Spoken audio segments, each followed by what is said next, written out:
Hey guys, in this video we're reviewing the Starling Bank Personal Current account. I've been using Starling for several months now and overall I'm very happy, but that's not to say there hasn't been any issues at all. In this review of Starling, we'll look at the key features, what makes it so good and the few areas that make it not so good, and finally look at the cost. Hopefully by the end of this video you'll know whether you want to start banking with Starling Bank. Just so you know, this is a totally independent review and we're not being paid by Starling in any way. Here at Money Unshackled we do everything we can to bring you the best customer offers on financial products. So if we ever do get a Starling welcome bonus or any other such offer, we will of course put it on the Money Unshackled offers page, so that'll be worth checking out first. Right now there are thousands of pounds worth of other offers up for grabs, like multiple free shares, discounts on investing services and hundreds of pounds of free cash. Now, with that said, let's check it out.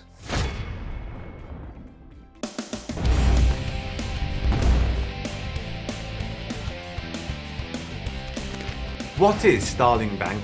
There is an old adage that an Englishman is more likely to change his wife than his bank account, and research carried out by YouGov found that this may have been based on truth, with most Brits sticking with their current account for decades. 35% of people have had the same current account for over 20 years. Not that long ago, there was little point in changing your bank account. They all did exactly the same thing, and there was no differentiation between them. But in recent years, this has all changed, with massive disruption being driven by the so-called challenger banks, of which Starling is at the forefront.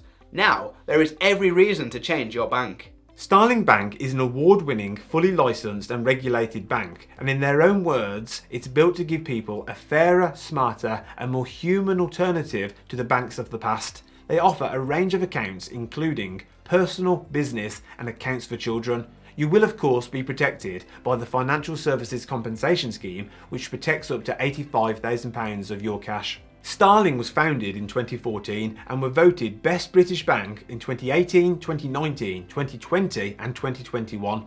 They are also rated as excellent on Trustpilot and has seen 2.7 million customer accounts opened. Starling Bank key features and what we like. It's completely digital. Starling has been built for use on the go. There are no bank branches and you can do everything from within the app. They do also offer a very clean and tidy website version for logging in from a computer, but we found there was no real reason to use this. In fact, Andy had never even logged into the website until it came to doing this review. The app can handle it all. And you don't need one of those annoying card readers that so many other banks continue to impose on us. Instant notifications. Now this is a feature that I absolutely love. Whenever you make a payment or have money enter your account, you get an immediate notification, and I mean it's fast. Say I'm making a purchase online using my Starling card. Before the retailer's confirmation page has even confirmed the order, my phone is vibrating saying money has left my account. One benefit of this is the fight against fraud. If money ever leaves your account without your authorization, you'll know immediately and can respond within seconds. Categorized spending insights. All your spending within your main account is automatically categorized, so you can quickly see how much you're spending in any given month on groceries, on transport, on bills and so on. There is no need to download transactions to a spreadsheet, which barely anyone ever does anyway because who has the time? Nor do you need to use an external budgeting app. Starling makes monitoring your spending almost as easy as it can get. The app ranks the categories in order of importance, that is, highest cost to lowest, shows the percentage of your spend for each category as a percentage of the total, and allows you to drill into each category so you can see which retailers you're spending all your money at. For people who already budget like this, Starling will make your life easier, but for those who have never budgeted before, Starling's categories will revolutionise your spending. Spaces and Bills Manager. Okay, so the name isn't the best. In truth, just saying the word spaces makes me cringe. Monzo's Pots gets the accolade for the best name, but the idea itself is a game changer. Within your main account, you can set up multiple saving spaces. Say you wanted to save for a holiday, you could set up a virtual piggy bank and automatically, or manually, transfer a sum of money into the space. A nice gesture from Starling is that they won't charge overdraft fees if the sum of the money in your spaces plus your main balance is positive. For example, if you add £200 into your arranged overdraft in your main account, but you have £300 in one of your saving spaces, then your overall net balance will be £100 and you will not be charged any fees for being in your arranged overdraft. Moreover, these spaces are much better than just a standard savings account because towards the end of 2021, Starling introduced what they call Bills Manager. This new feature allows you to pay direct debits or standing orders directly from each savings space. You might typically use this to pay all your regular fixed monthly bills, which is exactly what I do. At the start of the month, you can automatically transfer enough money into one or more of your saving spaces from your main account, and through the month, all your bills can be taken from these, making budgeting super easy. With all your bills now being handled from a ring-fenced savings space, everything that's left in your main account is for discretionary spending. No fees overseas. One of our bugbears is when companies take advantage of their customers, and many banks see holidaymakers as ripe for the taking, charging rip-off foreign exchange fees and charges because they know they likely won't switch their bank account just for this. Money Saving Expert calls them the debit cards from hell. For financially savvy people, there are ways around this, such as by getting a special travel credit card. But for most people, applying for a credit card just for a 2-week holiday is too much bother.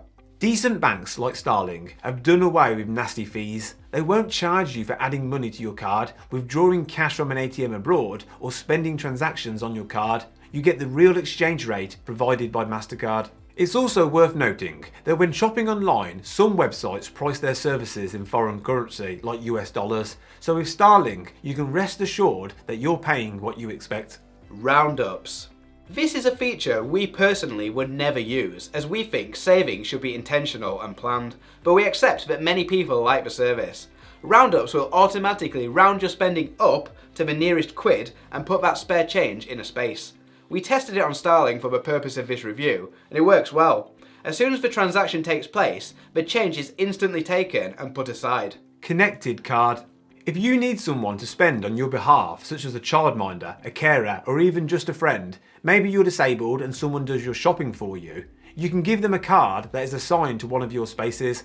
This is capped at £200, so you're always in control. Starling state that this is currently free, but the fact they even mention the word currently sounds like they're leaving the door open to charge for this feature in future. Let's hope we're wrong. This is not a feature I've had to use myself, but we think it's a fantastic innovation. There are many more great features that we've yet to mention, but in the interest of keeping this review short and concise, let us now move on to what we don't like. Very low interest. Talking of interest, Starling pays a measly 0.05% at the time of making this video, and this is something that they obviously don't display prominently on their site as they do with their other great features. Most banks pay 0 interest on current accounts, so we can't complain too much. However, that also means that your savings in your spaces also earn just 0.05%, whereas other banks will usually pay closer to the Bank of England's base rate for their savings accounts. Recurring payments and card payments cannot be spent from a savings space. This has to be the biggest drawback, and we're being very harsh, but it kind of reduces the usefulness of the saving spaces. Many companies like Netflix and Spotify bill you monthly by charging your long card number. This is known as a recurring payment. Annoyingly, there is no way to have the money taken from a saving space. The same is true whenever you use the long card number over the internet or for a purchase in a retail store, so as it stands, for some transactions, they must still come from your main account. Backdated transactions. For a few months, I was having one monthly payment from my mobile network being backdated to a prior month. For example, an October payment would appear in my July transactions, then the November payment would also appear in July. This was shocking, as you can't just have transactions appear in the past, as how often do you check your banking history? Never. Starling blamed my mobile network and said it was an issue with the way the payment was being processed by Voxy, my network provider. Either way, this was not an issue I'd ever come across before, and I would expect Starling to have some sort of error handling in place to prevent this. Having said all this, it was eventually resolved and it doesn't happen anymore, for me at least. Failed transfers don't repeat.